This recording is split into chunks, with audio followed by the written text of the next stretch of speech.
రాజన్న సిరిసిల్ల జిల్లా కేంద్రంలోని భారత్ పెట్రోలియం పాత బస్టాండ్ పెట్రోల్ బంక్ లో యువకుడు దాశ్రీ అజయ్ పెట్రోల్ తన వాహనంలో పోయించాడు. అయితే కొద్ది దూరం వెళ్లగానే వాహనం ఆగిపోయింది. దీంతో సదరు వ్యక్తి మెకానిక్ షాప్ కు తీసుకెళ్లగా ఆ పెట్రోల్ ట్యాంకు నుండి నీరు ఉందని మెకానిక్ నిర్ధారించారు. దీంతో ఆ వ్యక్తి సదరు భారత్ పెట్రోలియం సిబ్బందిని అడగగా తమ వద్ద ఎలాంటి కల్తీ జరగలేదని దురుసుగా ప్రవర్తిస్తూ దాడికి ప్రయత్నించారని తెలిపారు. దీనిపై సంబంధిత అధికారులు వెంటనే చర్యలు తీసుకోవాలని వాహనదారులు డిమాండ్ చేశారు.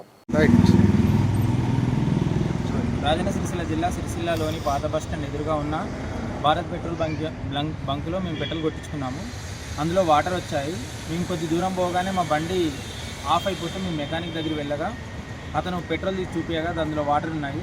మేము తిరిగి వచ్చి మళ్ళీ బంకు యాజమాన్యాన్ని అడగగా వాళ్ళు నిర్లక్ష్యమైన సమాధానం ఇస్తూ మా పెట్రోల్ బంక్లో ఎలాంటి ప్రాబ్లం లేదు, మీ బండిలోనే వాటర్ ఉన్నాయని వాళ్ళు నిర్లక్ష్యం సమాధానం చెప్తూ మమ్మల్ని బెదిరించడానికి ప్రయత్నిస్తున్నారు. కావున ప్రజలందరూ కూడా ఈ విషయాన్ని తెలుసుకోవాలని మేము మనవి చేస్తున్నాం. ఎందుకంటే ఈరోజు పెట్రోల్ బంక్లో వాటర్ రావడం వల్ల పెట్రోల్ మనం పోసుకోవడం వల్ల మన ఇంజన్స్ ఖరాబ్ అయితే అలాగే బండికి ప్రాబ్లం వస్తుంది కాబట్టి ప్రజలు గమనించగలరు.